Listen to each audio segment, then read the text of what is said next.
Okay, we got another double fumble of the week, this time going to a pair of ESPN flagship anchors. So Stephen A. Smith is a legend, all right? He's changed the landscape of sports media forever, and while I don't always agree with his position on some of the more inflammatory topics, I always appreciate not just his perspective, but the skill of clearly and effectively communicating that perspective. But in his response with his interaction to Monica McNutt on an earlier ESPN First Take segment, he came off self-indulged and arrogant.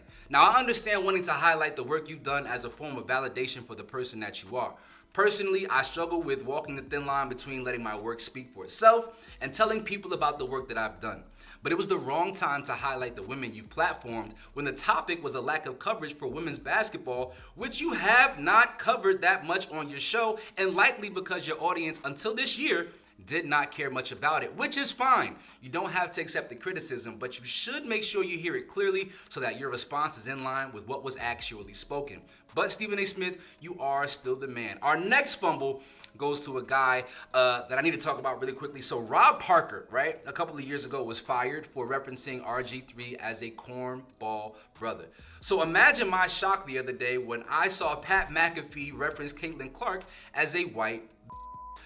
I've never seen an ESPN reporter use that kind of language. I know that Pat McAfee historically has been a YouTuber and he's making the transition to network television, but ultimately you cannot use that kind of language because you open up the door for further disrespect by these women, or to these women rather, by people who are way more malicious than I believe Pat McAfee actually is. So I understand you were just making a reference, but you gotta be better, brother, because you're in a phenomenal position and we need your help in making sure these women are championed and platformed in the most healthy possible way. We appreciate you, but you got to be more careful. So Mario, Yeah, what you and think, man? we were going to talk about that interaction between Stephen A. Smith and Monica McNutt because I feel like she truly was able to verbalize the sentiment that a lot of women share, especially women like myself who've been watching the WNBA.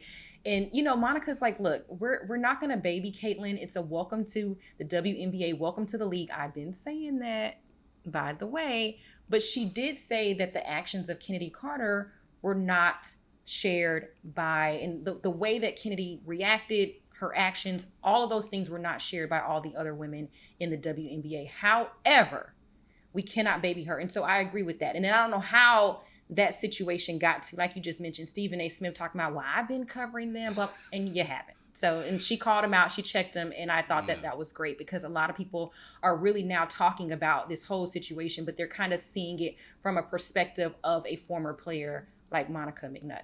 Yeah. Pat McAfee, oh God.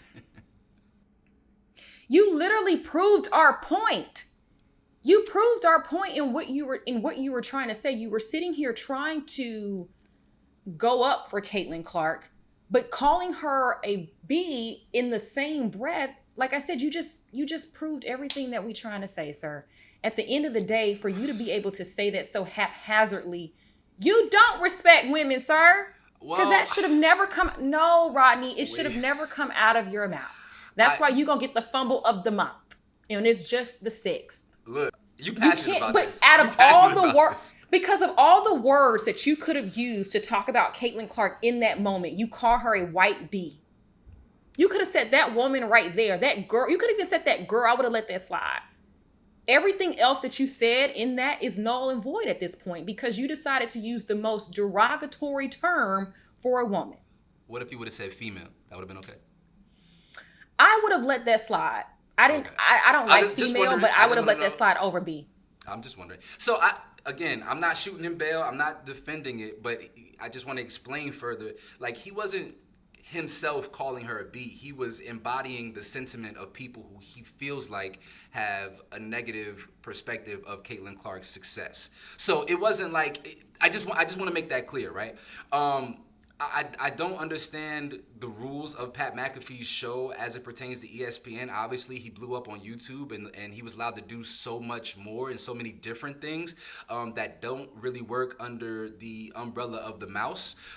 He's going to have to find a better way to balance his personality with the expectations of working for that kind of company because he's going to get a lot of blowback. I can't even fathom a situation where Shannon Sharp or Stephen A. Smith were to reference a black woman, even in jest, as a black bee. They would have been fired, right? Like I said, Rob Parker got fired for calling RG3 a cornball brother.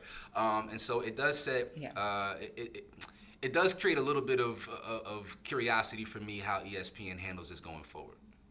Oh yeah, I mean completely out of order. You don't out like of that. Order. You don't rock with Pat McAfee. Electric chair. Dang. No, and I'm honestly, you know what I did, but that was just like, tacky and just ugly, and I just couldn't imagine what like Caitlyn. Of course, like she has so much stuff that she's dealing with already. Yeah. And for her to wake up and be like, oh, on top of that, Pat McAfee referred to me as a white bee. It's just he didn't think that through. Context matters. I wasn't the best moment for Pat. I'm sure he's hearing an earful from the ESPN executives, but let us know your thoughts on the fumble of the week for both Stephen A. Smith and Pat McAfee.